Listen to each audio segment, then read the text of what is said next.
I am many things. I have been many things. Warm and green. Cold and gray. Devastated and dying. Now I am alive again. But I fear my new children imitate the old ones. Some claim the mountains or the forests, or build fortresses on the plains. They begin to mistrust and prepare for war.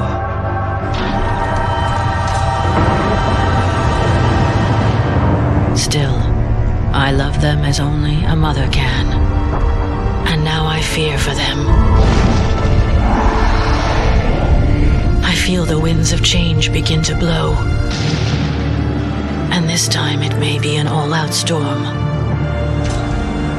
I pray that my children will weather this tempest. For nothing is immortal, and one day, they may have to survive without me.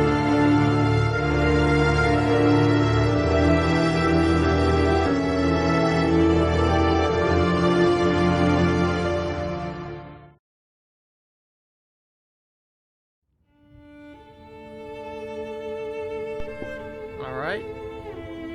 Let's play a little bit of Endless Legends. Let me just turn down the audio a little bit, because that was very loud for all you, I'm pretty sure.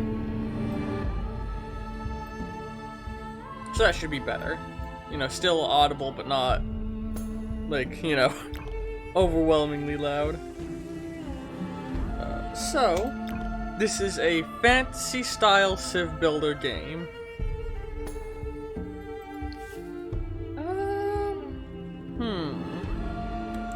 The Vultures and the Mezari are the same exact culture, they just have different visual aesthetic. I believe the Vultures are the ones I got from the, because this is like the Legendary Edition or whatever.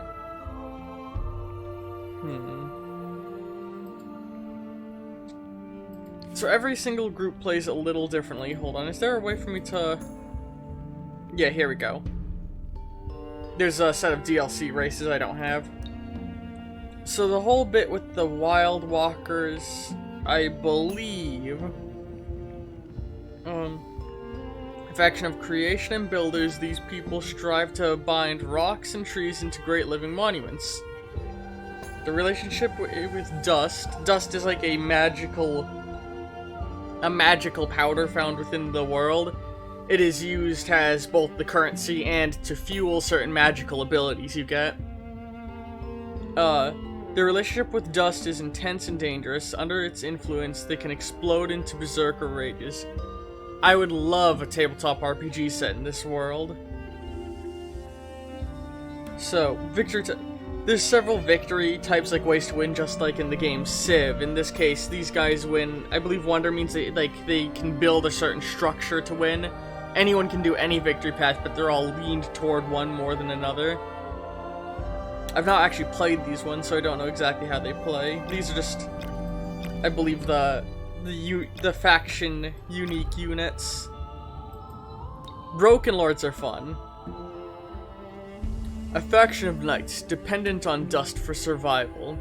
They exist only as spirits wrapped in great suits of armor. They are noble warriors who wear the polished armor of chivalry and adhering to its ideas. Even though they are immaterial, they have lost much of their humanity. So these guys are awesome because they don't need food like all the other factions do. They use dust as food. And for example, they're really good for settling deserts which have high dust but low food. Anybody else would struggle in a desert, even though they get a lot of money. And yeah, these two... Oh, you know, they do have slightly different descriptions. I think they have, like... Same... Ooh, hold on, it's lagging. Yeah, they have the same units, they're just like different flavors. I believe the Mezari are supposed to be like a further along version of the Vaulters. The true origin of the Vaulters is lost even to themselves. Their history, as they teach it to their children, begins with a great metal habitat lodged beneath the surface of Argaria. Naturally, conservatives and wary... Wait, naturally conservative and wary. The Vaulters have limited relationships with other Agaria? Ariga? I cannot read. The Mezari. Accustomed to life in space, the Mezari must now adapt to terrestrial existence. Though they came here to settle, what happened above the planet caused a rude change in strategy. With no ship, no fuel, and no technology to create either, they have no choice but to make the best of it on the strange world of Ariga? Arga. We'll go with Arga. Yeah, so mechanically these two are identical, it's just a slightly different aesthetic. I believe the vault for the Vaulters is actually just like their crashed ship. So yeah, I think it's actually the Mezari are an early version of the Vaulters is the idea.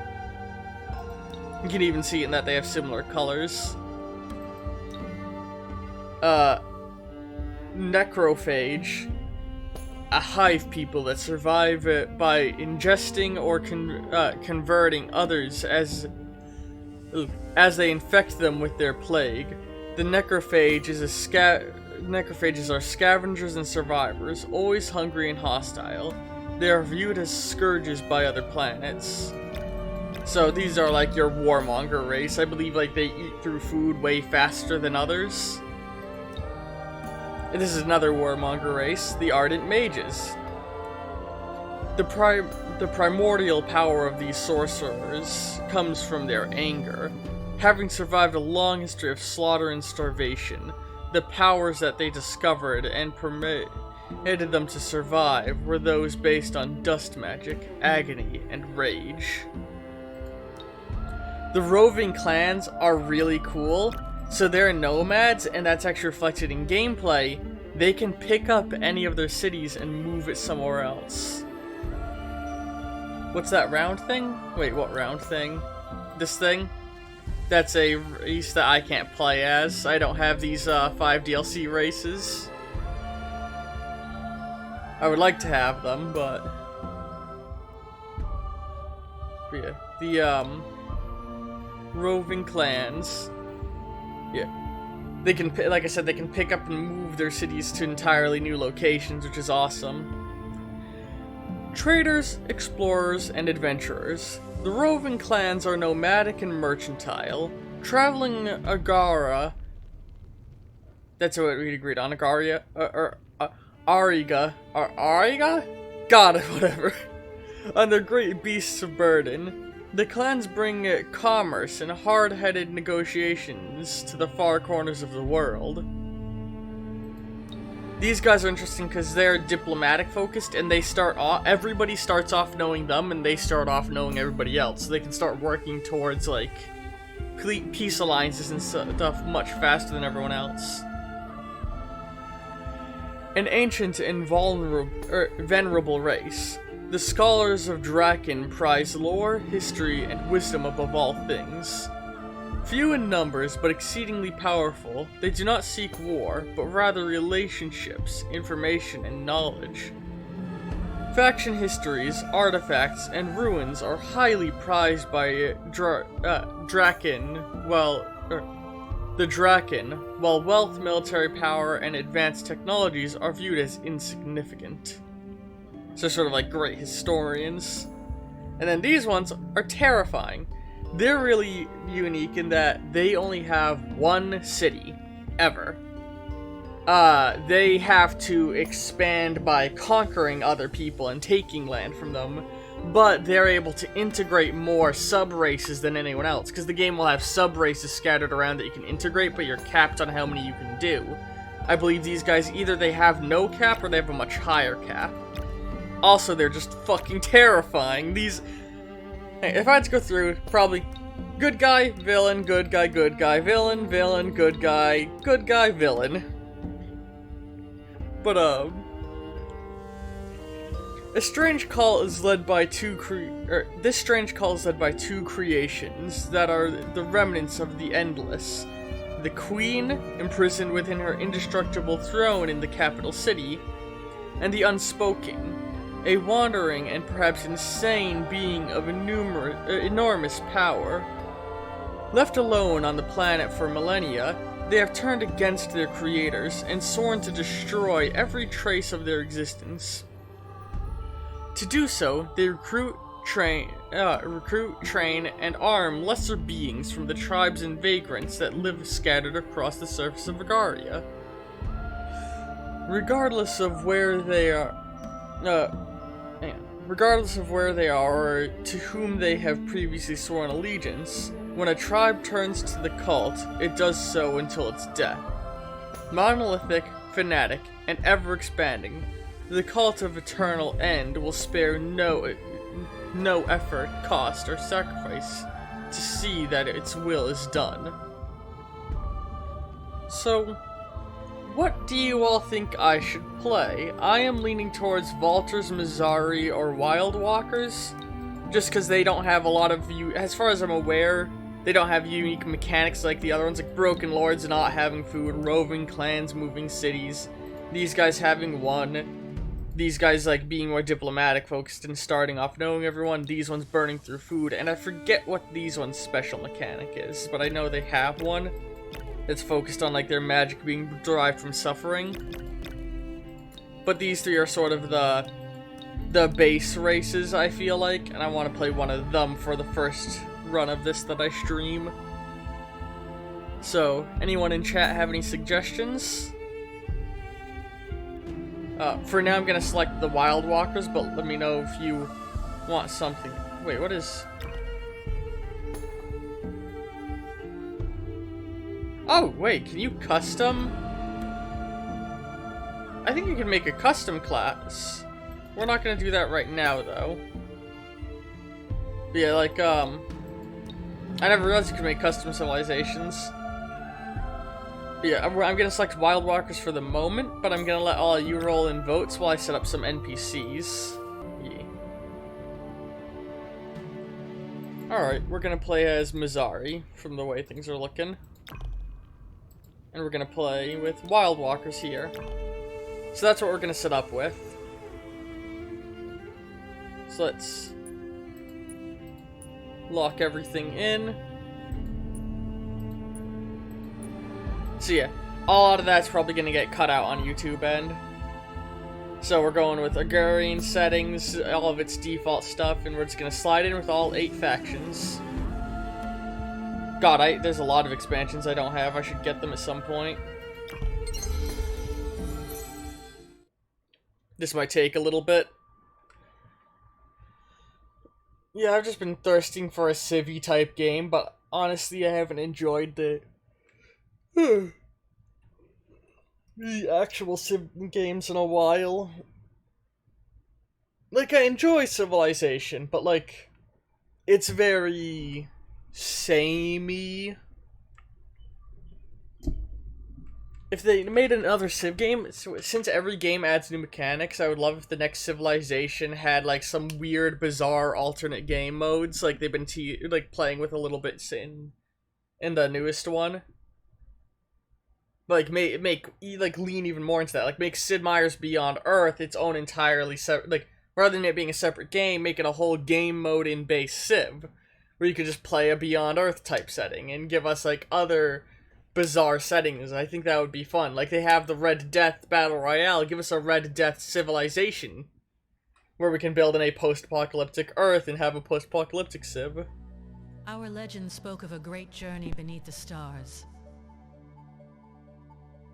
Safe in our halls and minds, we ignored these old tales. But then the Great Quake cracked our halls open, revealing ancient secrets and relics. These unknown relics carried our patterns, our images, hints of a hidden past. We took them and fled the destruction, seeking a new life on the surface. Now the legends and relics of our past show the way to our future. The journey will be dangerous, sometimes deadly, but we go forth without fear or ignorance. For courage and knowledge are the bywords of the Vultures.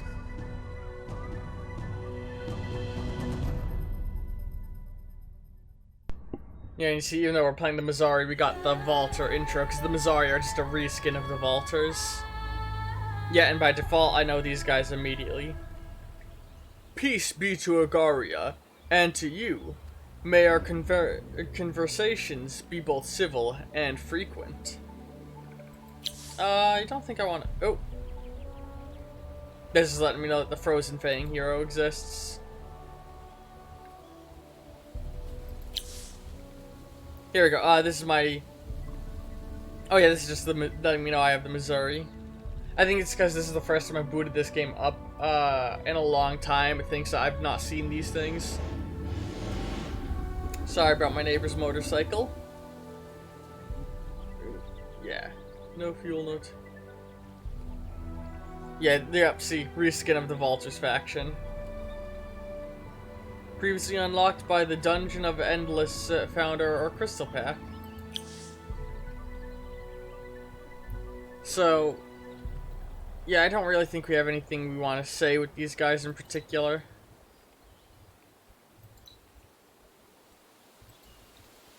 Let me just close that.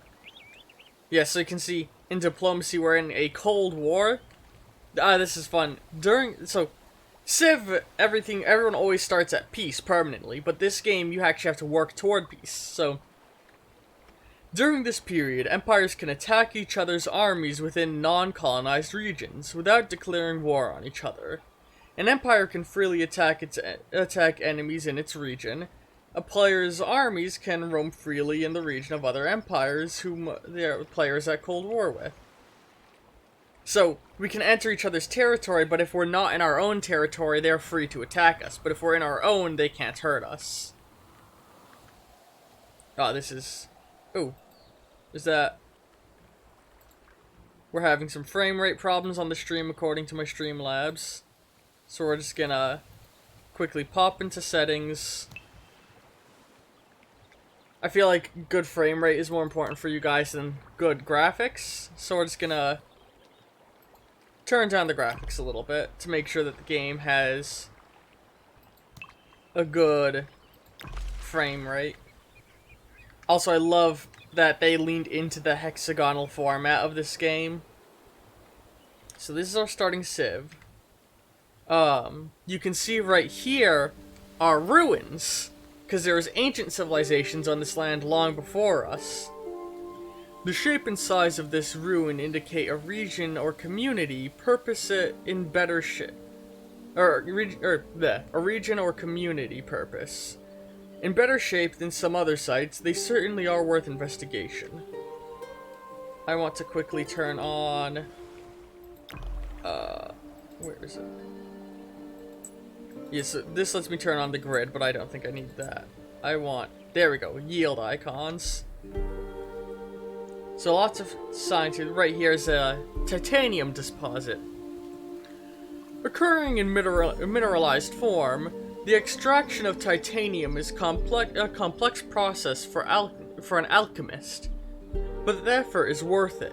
Light, strong, and resistant to water damage, this metal can transform armies. Ugh, we've actually started in a crummy looking area. Unless we settle right up here, there's lots of food, right next to the ruins, which we might just do. We can see what looks like a minor faction right there. So, the yellow is dust, and if I hover over, you can see in the bottom left, it's explaining to me what the sources of all the points are. Yet the little grain means food.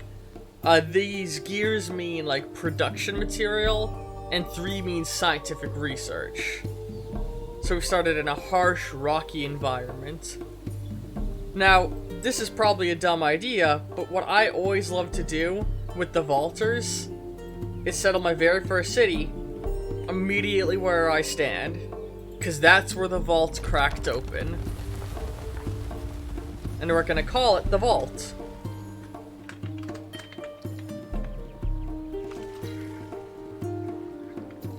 So you can see we've got all these areas around us.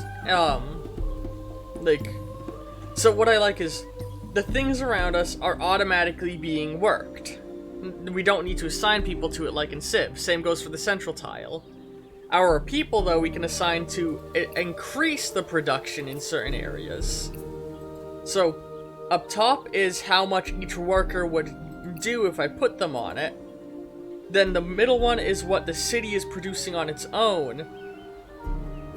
This is modifier, so we're actually getting -2 from our population, so we need to have someone working on farming if we want to be increasing our food.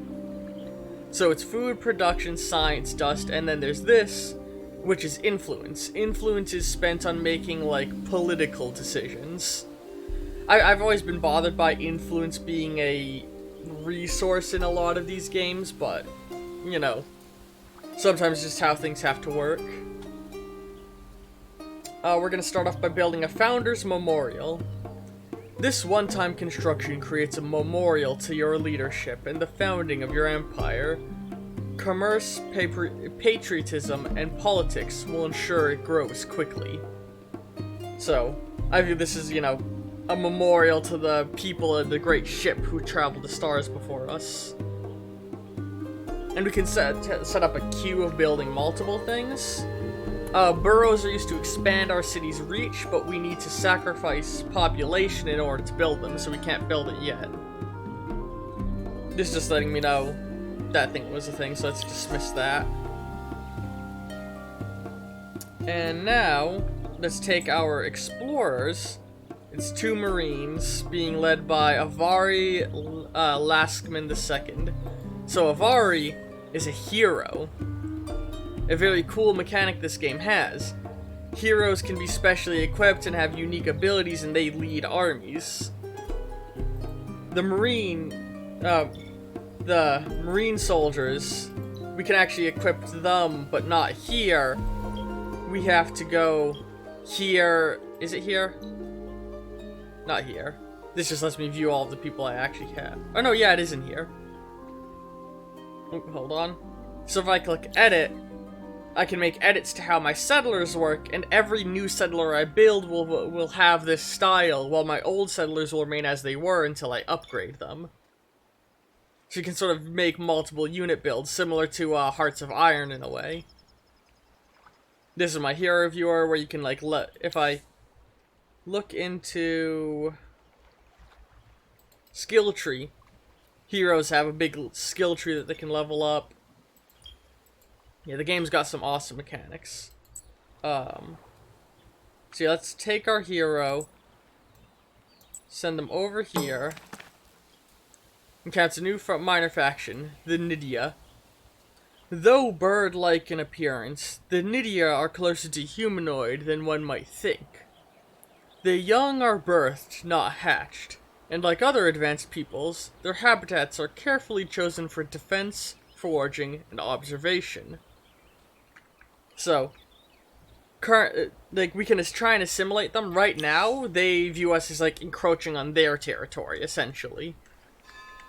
Which, also, you'll see this border. This is a mechanic I find a little weird, but interesting. The map comes pre-chopped up into states. So, by settling here, we've renamed this state the Vault, after the city we settled in it. Every state can only have one major player city in it. But you'll see right here is the neighboring state. I can't tell what its name is. Yeah, there's a neighboring state right here, so I could try and settle a city right next to my main one if I wanted to. But, yeah, let's now have them... Oh no, I don't. Oh, fuck! I didn't mean to click auto-explore. I meant to tell them to explore. Well, they did some stuff on their own. Apparently we found a quest in there, and I accidentally clicked buy it. So, a relic of the past. Keeping the Empire secure includes paying attention to tales of travelers and vagabonds. You hear of a place full of artifacts from ancient days. You have heard it enough times that many do not, that it may not be idle boasting of or mindless babbling. This point on the map bears investigation, so supposedly these ruins here have some special treasure in them, so we'll start slowly moving our person up that way. We can see right here there is unspoiled ruins. Yeah, so these, I'm not sure if there's a significant difference between the two different kinds of ruins. But yeah, we're gonna send our hero up to do that mission, but we'll have him explore that on the way. And over here we have a source of glass steel, another strategic resource. Sprouting in tangled fronds, the vines, when heated in sealed vats with sundry chemicals, can be drawn out into incredibly strong filaments that have a myriad of uses, such as garroting wire. See, looks like, God, we're in a really shitty, rocky area, honestly. So that's letting us know that quest is active as a thing. We're gonna leave it there. This is the Empire Manager. We don't need to look at that at the moment. I'm looking for this one. So let's pick what sciences we're researching. So, science is chopped into ages much like Civ, but rather than being an ongoing tree, it's a series of little bubbles. So I can research anything in this bubble, and this bubble will unlock once I've researched enough previous texts, and same goes for here, and etc., all the way up to these endgame traits.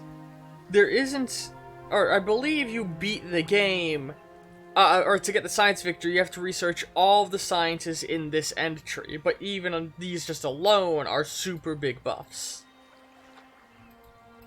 So, we start off knowing how to build public libraries and knowing how to make open pit mines. Let's look into, where is it? Yeah, let's look into alchemical furnaces so we can harvest our titanium and glass steel.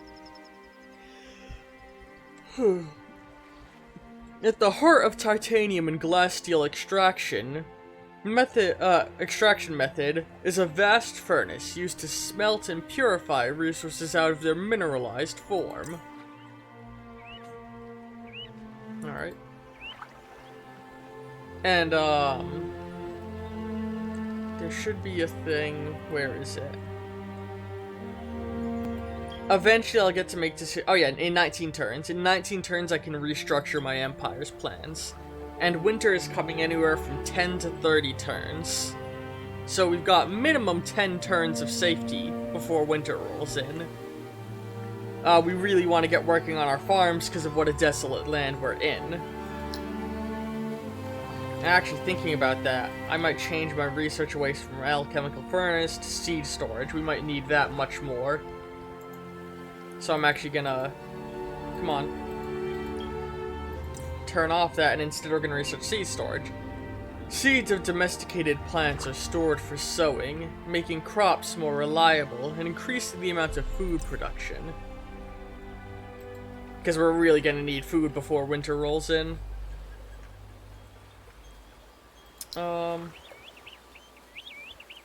Yeah, every city comes with 3 militiamen. They're a very weak, basic soldier that exists.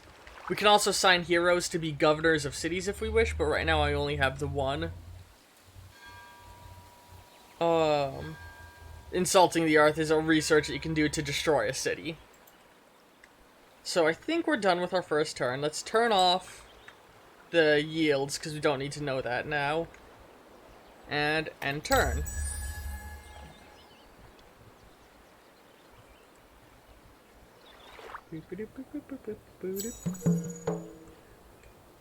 Alright, so this game, again, a cool element is it has quests in it. Also, it seems to be struggling to load the quest.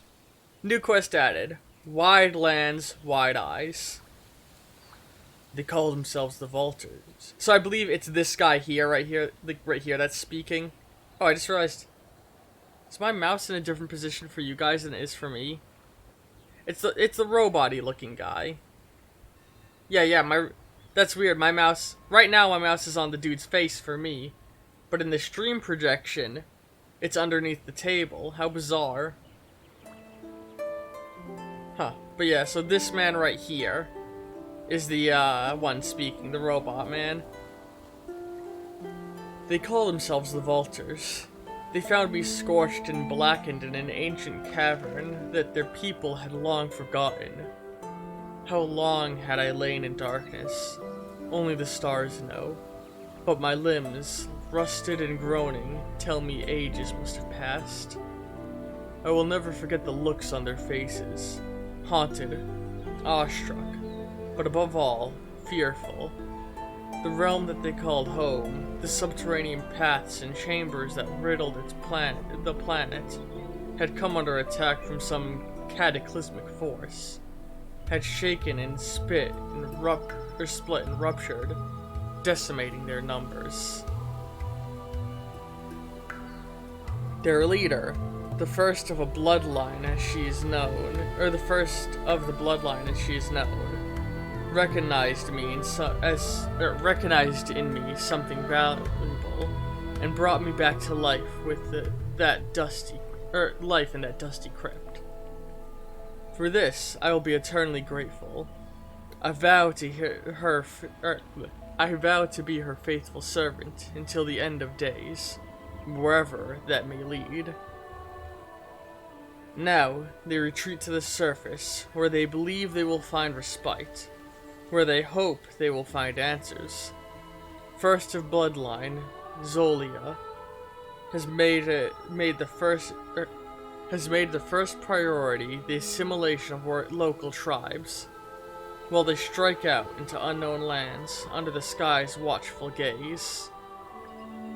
I will try to remember the past days. So, summary. My saviors have retreated from the chaos of the subterranean realm, seeking sanctuary on Argaria's surface. Our first task is to assimilate minor factions. New objective.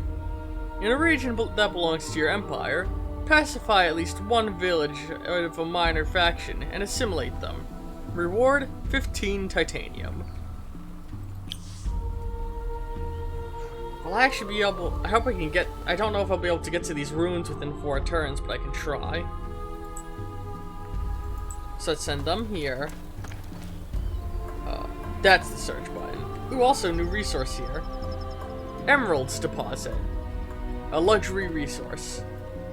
Trading caravans carrying these dazzling green stones not only find slightly more mercantile muscle, but also attract the attention of wide-flung populations who travel leagues to witness their stunning beauty. So let's search these ruins over here.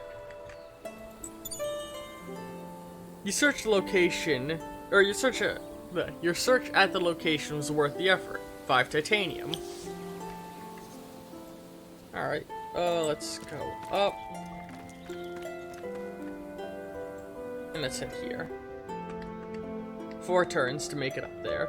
I like how as you scroll out, it gets more of a map-like appearance. Oh god, the game's very laggy today. Normally the game doesn't lag like this. Oh my god.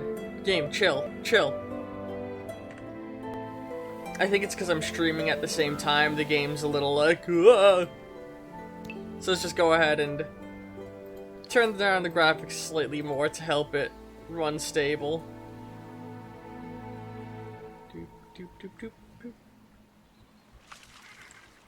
Come on. Come on, game, you got this. Shh, it's okay, game. It's okay.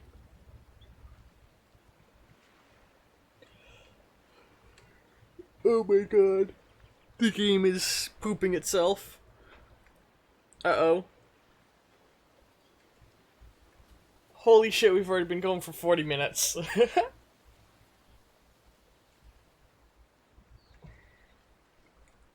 Uh-oh.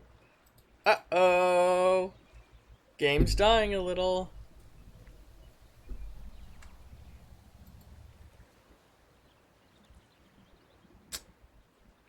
Oh yeah, so fun fact. Yesterday's stream, you may remember at the end, started getting all fucky.